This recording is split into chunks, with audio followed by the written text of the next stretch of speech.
But let's get right to our word of the day. The word of the day today is winners. Winners. Because one thing I will say about Nick Sirianni and Jalen Hurts, and I've said it many times in the past, is they're winners. And if you look at their time together, they've won a ton of games. They've already been to a Super Bowl. Obviously, you want to win a Super Bowl, but they also have been together for not that long, yet they've won a tremendous amount of games. In fact, as Booney laid out, actually, and I know TV has the graphic available, the last 4 seasons, if you include postseason, here are the most winningest teams. You have the Chiefs, and obviously right now, Reed plus Mahomes is the gold standard when you're talking about coach and quarterback. Then it's the Bills after that. Then it's the Eagles, first in the NFC, followed by the 49ers, the Bengals, and then the Ravens. So if you notice, the Eagles and the 49ers are there from the NFC, and then there's 4 AFC teams. The Eagles have won a lot. They're winners. And so Nick Sirianni has been proven to be a winner. So is Jalen Hurts. So yesterday when I start the show and I talk about how I'm confident, really Monday even, but especially yesterday as we stopped talking so much about the Packers game and move forward to start thinking about the Rams, and I'm confident, the responses I've been getting from some fans puzzle me. Now, first off, we know they have to play the games. That's a given. You don't have to say that, because that doesn't add anything to the conversation outside of telling me you're afraid. When you say they have to play the game, that adds nothing to the conversation to say that, except why don't you instead say, I'm afraid? Then we have people that say, you never know. Really? You mean to tell me that we can't see the future? Again, that doesn't add anything to the conversation. What it does do is tell me that you're afraid. I have people saying, well, you never know on any given Sunday. I get that cliche. That means nothing. That's a nothing statement, except you saying that you're afraid. Again. And I'm finding it to be odd because, again, Nick Sirianni plus Jalen Hurts equals winners. And this is why I find it to be odd. And I don't think it's the majority, but even during our show, by the end of the show, like 40% of the fans were very worried about this game. You've already seen this team. I'm talking about the Rams. You've seen the Eagles handle them already. Even if you think it's going to be tougher, they just need to win by 1. They already beat them by 17 in their building. And I'm not saying the Rams won't be motivated, and I don't think they stink. But I find this thing where why don't the coach and the quarterback get the benefit of the doubt? But many of you give everyone else the benefit of the doubt. Now, when you want to say anything could happen, you know what else you could also say? Yeah, you see how the Eagles beat them last time? They're going to beat them worse. That is also a possibility. Why is it when we say anything can happen, and the Eagles are favored now by 6.5 in the game, why is the only thing that can happen have to be a negative thing? Couldn't anything can happen be they beat them 42-10? Isn't it the same thing that way?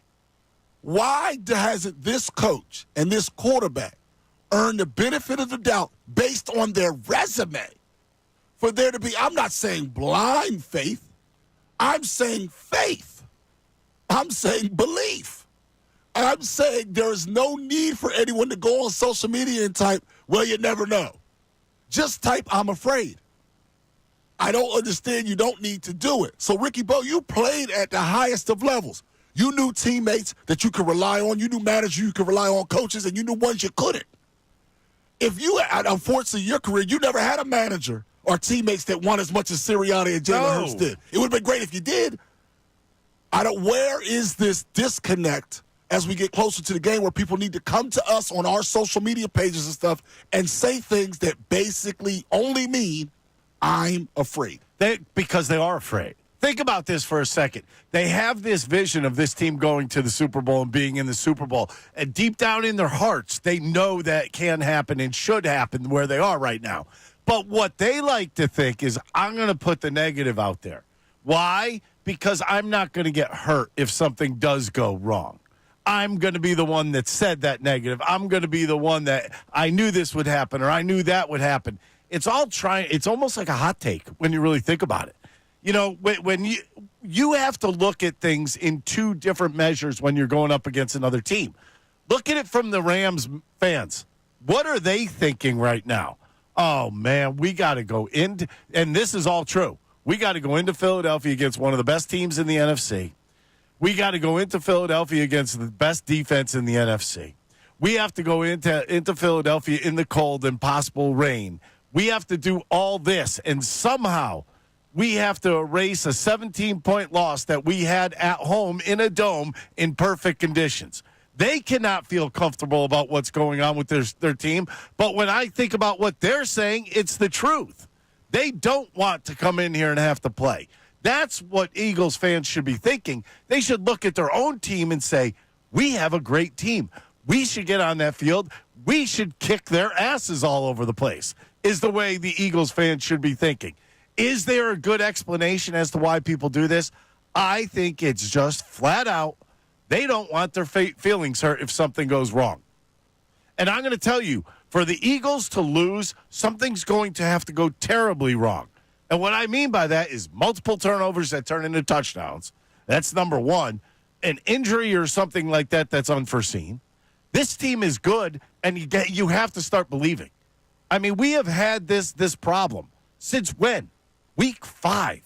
Week 5, we have had this issue that there's always another game that we're being told they're going to lose. There's always another team that's better than them stepping in front of them. Well, tell me which team that is right now, because I don't see it. I see a path to the NFC Championship right now, and I really do believe if Detroit does win, I don't think Detroit has enough defense to stay with the Eagles. You very well could be completely right, and 610-632-0975 is the number to call or text. And again, we've had conversations like this before, but now forget about all of your other insecurities or anything can happen and all that stuff. Look at the coach and look at the quarterback and look at their track record.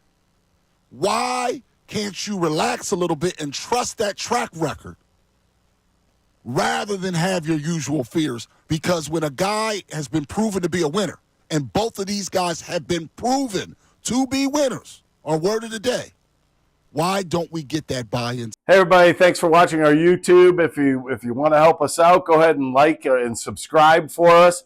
If you liked what you saw, go right over here to our playlists and pick out whatever you want to watch.